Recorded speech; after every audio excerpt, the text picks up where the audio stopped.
Creedence Clearwater Revival are number one this date in 1969 with Bad Moon Rising. 1980 is next. This is Radio 2 on the BBC Sounds app, on your smart speaker, and on 88 to 91 FM.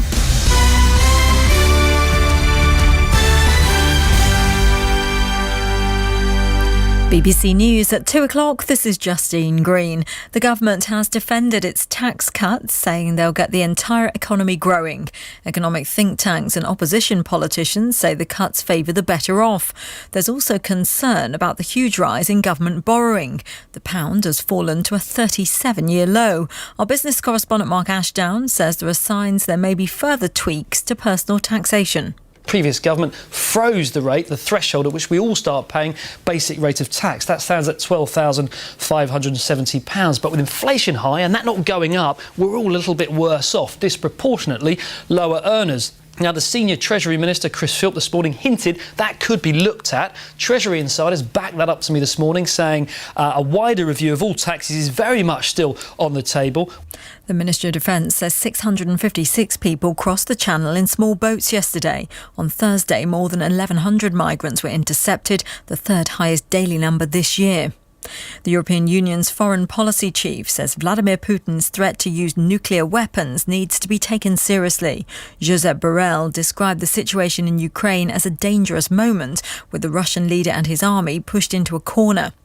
Large numbers of Russians are continuing to try to leave the country since President Putin announced the mobilisation of at least 300,000 extra troops last Wednesday. Satu Sikkanen is the regional mayor of South Karelia in Finland. She says the number of Russians crossing has doubled in a week. Finland has made already some restrictions, and the number of the issuing the visas have already been decreased, but of course, we are waiting for also the common EU-level decisions. But obviously, it seems that now in Finland we have that kind of opinion that we need to move fast and restrictions are needed. Police in Iran say they've made more than 700 arrests in one province alone during more than a week of unrest following the death of a young woman in police custody. 22-year-old Mahsa Amini had allegedly broken dress rules. The authorities say at least 35 people have been killed during the demonstrations. A protest will take place in Trafalgar Square in London this afternoon. Kava Abbasian is one of the organisers.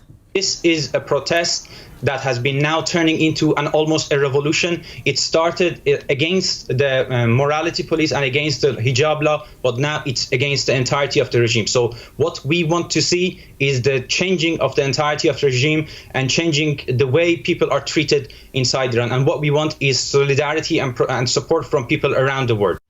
The actress Louise Fletcher, who played a cruel nurse in One Flew Over the Cuckoo's Nest, has died aged 88. She won an Oscar for her performance in the 1975 film. BBC News, it's 2 2.